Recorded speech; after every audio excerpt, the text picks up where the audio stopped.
y'all, what's going on? Has it been forever or not, y'all?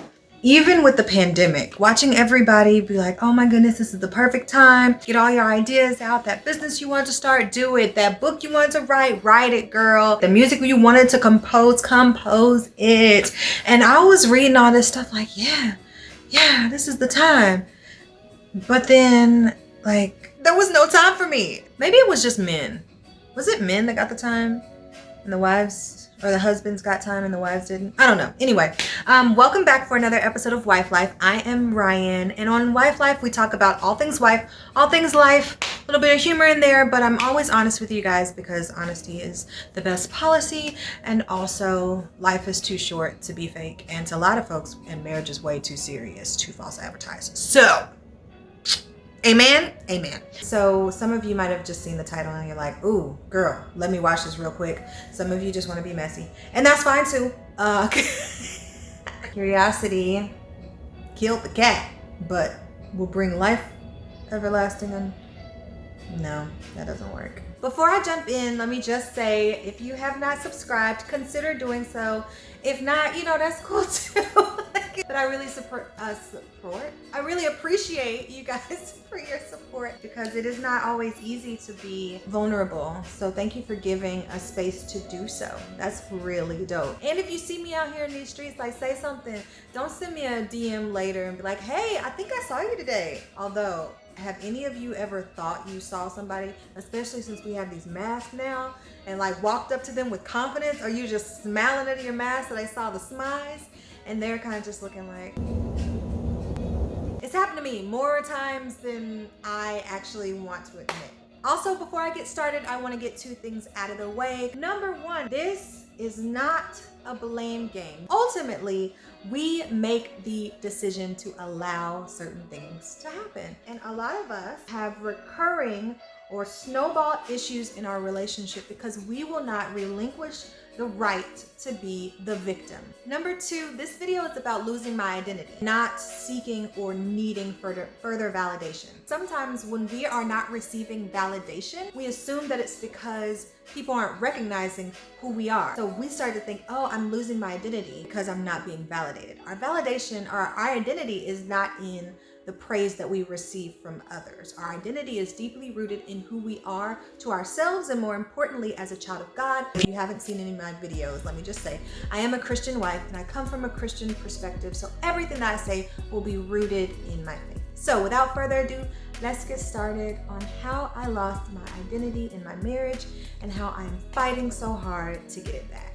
Y'all see that? I know it looks like a Christmas tree, but actually there are no decorations on it, which makes it a house plant. I would consider myself a pretty confident person, pretty self-assured, and I went into my marriage full of confidence. Even if you're not the most confident person in the world, there's something about being chosen to be a wife and walking down the aisle with everyone looking at you, and your makeup has never looked better and your hair is amazing, that just gives you all of this, like, this is me.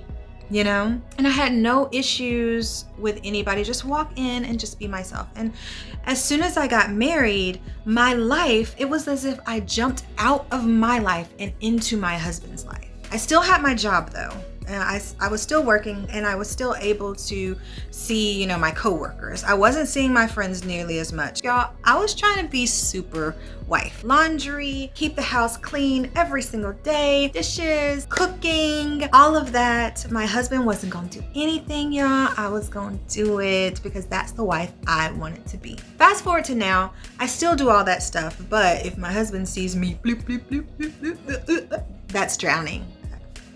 That didn't look like drowning. He will pitch in and help out, which I appreciate. Then we had kids, right? And we started having kids super early, 4 months into our marriage before we found out that we were pregnant. And so then my time just dwindled. Losing my identity, I think first started with me just not having time and prioritizing being a wife over being an individual. And then when I became a mom, I jumped headfirst into that, trying to be super mom. Then the piece of the pie that was left for me was like barely anything. On top of that, I'm not really I'm super family oriented, but I'm very, very independent.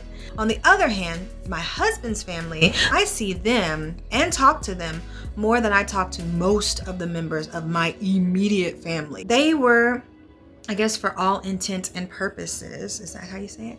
They became my first family.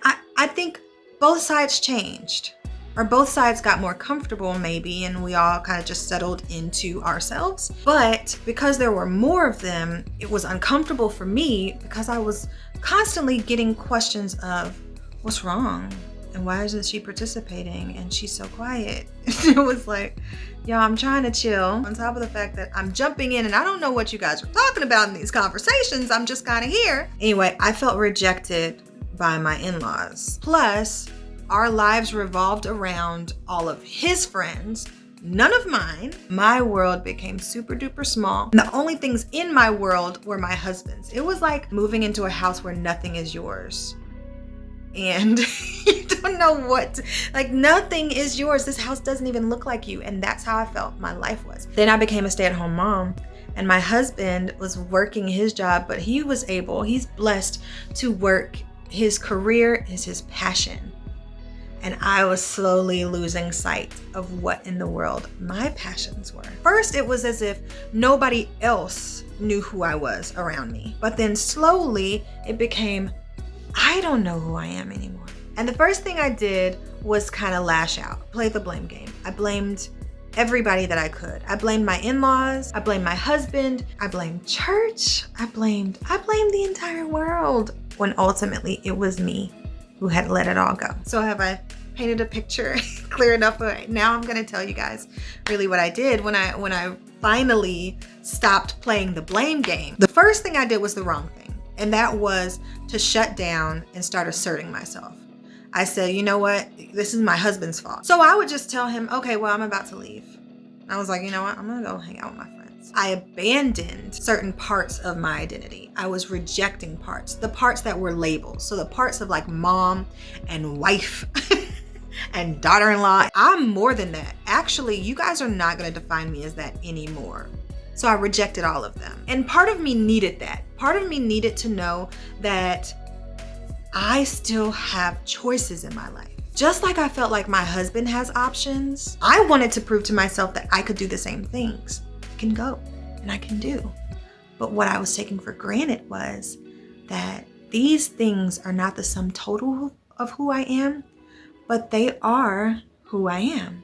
I am a mommy to two beautiful girls.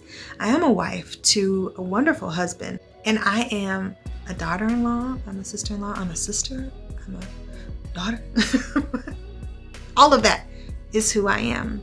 Secondly, I needed to lean into God and tell him, look, I'm losing my identity, God. I don't know where I fit into the world aside from being attached to everybody that you've placed in my life. Thirdly, I resolved to be my authentic self. That was really hard to do, meaning that even though I felt in a lot of ways rejected by certain people, I kind of just stayed back in the shadows. I decided, no, I am going to resolve to be exactly who I am in every situation, no matter how hard it is. And it is hard. It has been hard. And sometimes I walk away from different interactions with people and I'm like, what the heck was that? I'll get in the car and immediately I'm like, oh gosh, what did I do? Did I even talk? Did I say definitely? But I get back on the horse and I say, okay, that was a tad bit embarrassing. I'm gonna keep at it. I'm just gonna keep giving them exactly who I am. Exactly who I am, because exactly who I am is exactly who my husband married. And that's who I need to be. I also resolved that I need to serve God and not man. When I was losing my identity, I was like, this is what a wife is supposed to be. This is what a mommy is supposed to be. This is what a daughter-in-law is supposed to be. And I was trying to be everything for everybody, including being the person that people wanted me to be. I was no longer serving with gladness. I was serving with obligation. Right when you're like, you start feeling yourself like, oh, I'm about to say a word. And then God is like, humbled. And when I flipped my perspective, I was able to serve them, or I am able to serve them with gladness, but also serve them with my authentic self instead of saying, oh, what do they need? What do they need? It's what has God created me to be in this situation for them? The next thing is kind of embarrassing to even to even say. Let me lean back on that. I kind of went into my marriage seeing all of my husband's flaws easily and then trying to fix them. I didn't see my husband as a project, but I did see myself as a helpmeet. I erroneously considered the helpmeet as someone who will shine a light on your issues and then keep pointing them out and helping you so that you grow and change to get you to the next level. So great wife helping you grow. And God really showed me that I can't change him, but also that I was wasting time. Not like, girl, you're wasting your time, but we only get a finite amount of time on this earth to work out our own soul salvation. So in all that time that I was working on his soul, mine was being neglected. And so God is like, hey, how about you work on changing and developing yourself and work on accepting and loving your husband unconditionally? And that's what I do now most of the time. And the last thing is doing what feeds me.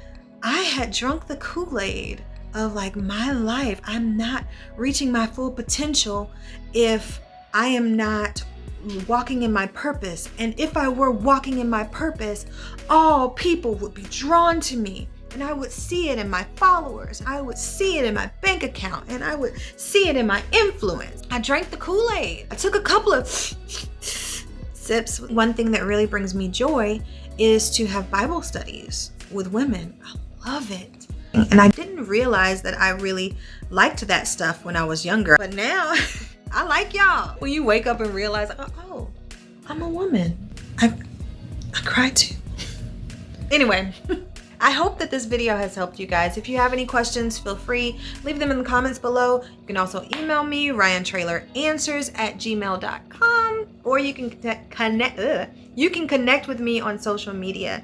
And you don't have to follow me to connect with me. I mean, it's cool to connect with you guys and followers, but legit, just send me a message. It's chill. It ain't that big of a deal. But I will talk to you guys soon, and I'm excited about this new journey of wife life with all of you and all the new ones.